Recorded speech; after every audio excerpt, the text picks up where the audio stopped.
the basting timer. I use the Google Home Mini anytime I can to help me with timers.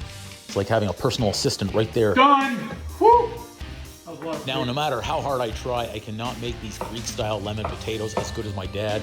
I keep watching, trying to learn, but I just can't get it perfect.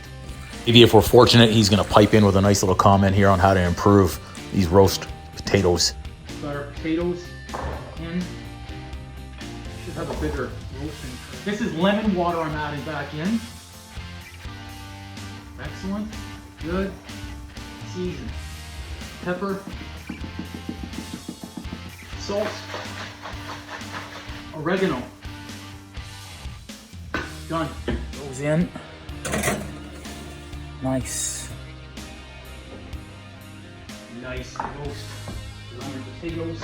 Okay, a little extra touch at the end, a little bit more lemon, fresh lemon, and then just back in the oven for a couple of minutes. Oh yeah.